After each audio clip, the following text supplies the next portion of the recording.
Sun Jiwoo is an E-rank hunter with the lowest level.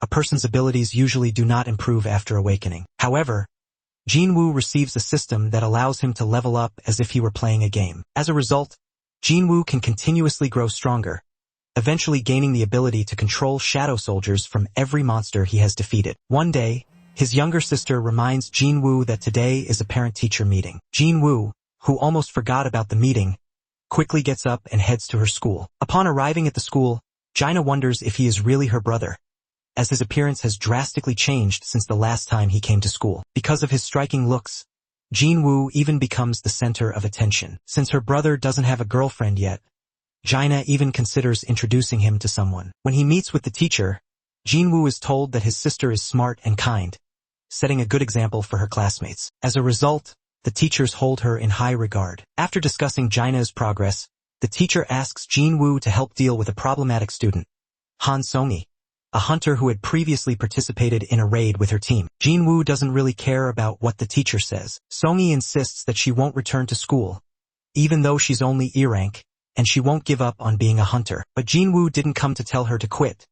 Instead, he wants to take her along on a raid. Meanwhile, elsewhere, Jinchul, the head of the Hunter Investigation Division, meets with Hwang Dong-soo. In front of Jinchul, Dong-soo openly states that he came to the country to go after Jinwoo and Jinho, who were suspected of killing his younger brother. This time, Jinwoo joins a C-rank portal raid led by A-rank hunter Kim Chul. Their team consists of 1 A-rank hunter, 5 B-rank hunters, and the rest are C and E-rank hunters, 10 people in total. The raid is actually meant to provide experience for beginners. Still, Kim Chul is unhappy that he has to look after the weakest 2 E-rank hunters. Originally, Jinwoo wanted to show Songi how tough it is to be a hunter, but with such a strong team, that lesson becomes meaningless. However, just as they are about to enter the portal, Jinwoo gets a bad feeling. Suddenly, the portal turns red, and they are all sucked into a snowy forest. Unlike normal portals, red portals disappear as soon as they are entered. To escape, they must either defeat the dungeon boss or wait for the dungeon to collapse. Soon after, they are attacked by enemies firing arrows. Jinwoo protects Songi from the arrows,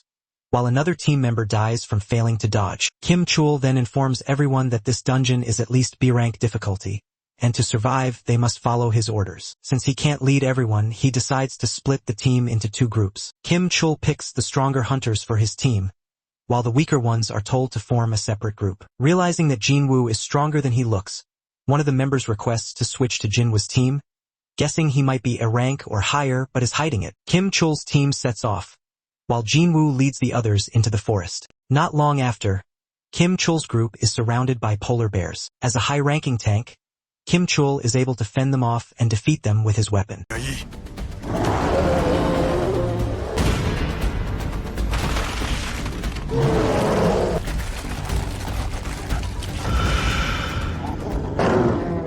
Meanwhile, in the forest, one of Jinwoo's team members suggests stopping because of numerous bear claw marks, but Jinwoo wants to go deeper and face the bears, better than facing cunning fey creatures. As the temperature drops, Jinwoo gives warm clothing to himself and his teammates. His ability to pull out gear surprises them. High-level hunters can usually only store 2 or 3 items, but Jinwoo can bring out many. At the same time, Baek Yunho of the White Tiger Guild arrives outside the portal. Dong-soo also comes, intending to settle things with Jinwoo, but since red portals can't be entered, they can only wait. Inside, Jinwoo is facing the bears. Even though there are many, he slaughters them all alone without help. Jinwoo and his team make use of their surroundings, cooking bear meat to replenish their energy. After a quick meal, Jinwoo again faces polar bears. This time, however, he isn't alone. With his shadow soldiers, he defeats them and even the bear boss.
He then raises the boss as one of his shadow soldiers. Meanwhile, Kim Chul is in trouble. All his team members have been wiped out, and he is the only one left. Realizing he won't win, Kim Chul decides to flee. Back outside the gate, the White Tiger Guild members have been waiting for 3 hours. Inside the portal, Jinwoo and the others may have been trapped for 3 days. Thinking Jinwoo wouldn't survive, Dong-soo decides to leave. But he questions why Jinwoo was allowed to participate in the raid, since he's not part of the White Tiger Guild. Sang-min explains that Jinwoo is his friend, but Dong-soo doesn't believe him.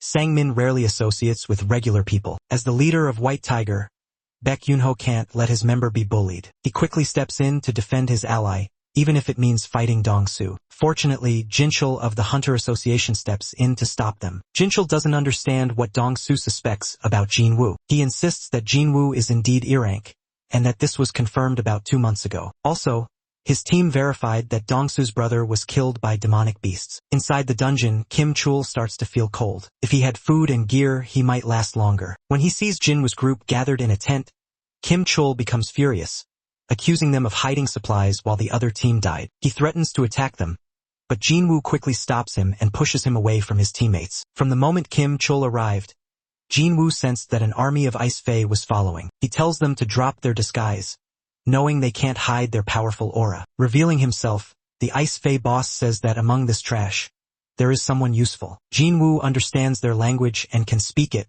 surprising his teammates. The Fae boss reveals that one of his subordinates senses Jinwoo's power and wants to fight him. Jinwoo quickly beheads that Fae, then challenges the boss, who rides a horse. Unlike the others, this boss is not easily defeated. The Ice Fae boss's name is Baruka. He says Jinwoo isn't human, yet associates with them. The reason Jinwoo is considered inhuman is because they always hear a voice commanding them to kill humans, but that voice goes silent around him. Baruka offers not to fight if Jinwoo hands over the humans behind him, promising to spare him. Jinwoo refuses, choosing to fight rather than sacrifice his comrades, even though they were outnumbered from the start. Then, Jinwoo summoned his shadow army and showed his true power. Not long after, the fairy army and shadow army began to battle. In this battle, Jinwoo realized that his enemies were very powerful. He felt that even with Igris's help, defeating them wouldn't be easy. While the armies clashed, Jinwoo and Baruka fought one-on-one. They exchanged fierce blows. It had been a long time since Baruka experienced such a thrilling fight.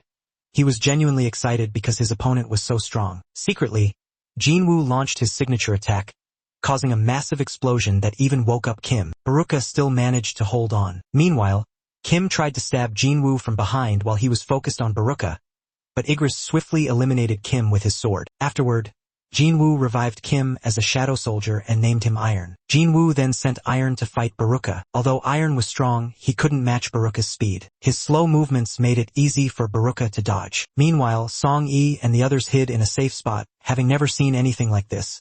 It felt like a dream. Baruka claimed Iron was no match for him and asked Jinwoo to step into the fight himself. Jinwoo obliged. Together with Igris, they surrounded Baruka, who was fighting alone. As Baruka focused on attacking the shadow soldiers, Jinwoo took the chance to stab him from behind. He then threw his weapon as a distraction and had his shadow mages launch a magical attack. だが、お前の兵士たちはどうかな。お前を消せば、武器を。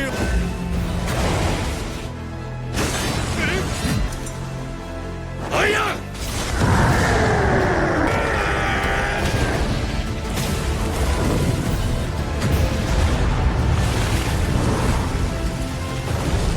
くもやってくれたな。決着はついた。まだまだ。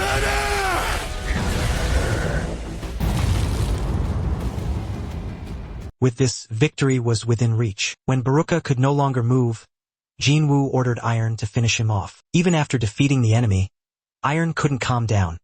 He kept hitting Baruka until Jinwoo told him to stop. Once all enemies were defeated, the portal to the outside world reopened. This allowed Jinwoo and his team to safely leave. Before leaving, Jinwoo tried to resurrect Baruka, but failed each time, possibly due to the vast difference in power. Outside the portal, Baek was still waiting for his members. When the portal turned blue, he was confident that Kim had conquered it. But instead, Jinwoo and a few low-ranked hunters emerged. Seeing Jinwoo alive made Baek happy, confirming that Jinwoo was no ordinary hunter. Still, there were losses. Kim and others did not survive, and only the low-ranked hunters remained. As Jinwoo was about to leave, Beck stopped him, wanting to ask something. Jinwoo firmly replied that Beck should thank him for saving the remaining two. After the mission, Jinwoo escorted Song-yi home. Since then, they became closer, so close that Jinho misunderstood and thought they were in a romantic relationship. The next day, Jinwoo and Jinho went on another mission. This would be their final one under contract. Jinwoo simply sent his shadow soldiers to complete it, which shocked Jinho, who asked how he did it. After defeating the monsters, Jinwoo even had his soldiers mine magic stones, greatly speeding up their work. However, Jinho was a bit down since there was nothing left for him to do. To celebrate conquering their 19th dungeon, Jinho invited Jinwoo out to eat. This completed Jinho's requirements to take the written test and qualify for a guild master's license. Meanwhile, Jinwoo mentioned he would be going somewhere and wouldn't be reachable for a while. After drinking a bit too much, Jinho talked about having an older brother who didn't like him. By contrast, Jinwoo had not only saved his life, but also granted his wish. So Jinho truly wished Jinwoo could be his older brother. Jinwoo smiled and said, "Starting today, I'm your big brother." This made Jinho incredibly happy. He immediately ordered more food. Elsewhere, a man claiming to be a foreign hunter appeared. He said he had been trapped in a portal for 10 years and suddenly found himself in one connected to America. Since he couldn't speak English, Dong-soo was called to investigate. The next day, Jinwoo told his little sister he was going away for a week. He said he just finished work and wanted to go on vacation again, making his sister think he was going on a date. But in reality, he entered a dungeon to carry out a mission and level up. This mission was different from the usual. To complete it, Jinwoo had to collect 10,000 demon souls, a massive amount. Still, he was determined to see it through. He also had another goal: gathering materials to craft the elixir of life. Whether it was 10,000 or even 100,000 souls, he believed he could do it. Meanwhile, Jinho asked his father to hand over the guild. He wanted to cancel his brother's plan to make an outsider the guild master. His father already knew Jinho had earned a license thanks to Jinwoo. He also knew Jinwoo had survived 3 major incidents. Furthermore, the White Tiger Guild was rumored to be trying to recruit Jinwoo. Knowing all this, Jinho's father agreed, on the condition that Jinho recruit Jinwoo before the White Tiger Guild could. With confidence, Jinho accepted the condition. Back in the dungeon, Jinwoo had just finished wiping out some monsters, but he couldn't extract their shadows as they were already contaminated. While exploring, Jinwoo acquired a pass to go to the upper floors. But to use it, he had to head to the dungeon's core. The area was so vast that walking would be exhausting, so he summoned a polar bear and rode it. Along the way, many monsters tried to block them, but the bear charged through unharmed. At the same time, Cha Hae-in, vice captain of the Hunters Guild, was swimming at a fitness center. She was the center of attention as usual due to her beauty. When Jinwoo got the key, he worried the place might be an S-rank dungeon, but it seemed the monsters were below B rank. Still, their numbers were overwhelming. The higher the floor, the stronger they got. Since the dungeon likely had 100 floors, Jinwoo didn't know how powerful he'd become at the top, or whether his food supplies would last. Time passed, and Jinwoo completed his mission. Even though it was finished, he continued climbing and eventually faced a monster named Red. Meanwhile, Sang-min, tasked with recruiting Jinwoo, had not been able to locate him. In the dungeon, Jinwoo ordered his shadow soldiers to eliminate weak monsters, while he dealt with the bosses himself. Thanks to his increased intelligence stat, he could summon more shadows, letting him fight freely without worrying about mana. While he observed one boss monster, it suddenly vanished and attacked him from behind. Annoyed, Jinwoo struck it with full force. The monster still moved and launched multiple attacks. Jinwoo tried to target its head but couldn't land a hit due to its readable movements. First, he dealt with the monster's strange movement pattern, luring it into crashing into a building before slashing its neck. With that, the dungeon floor boss was defeated.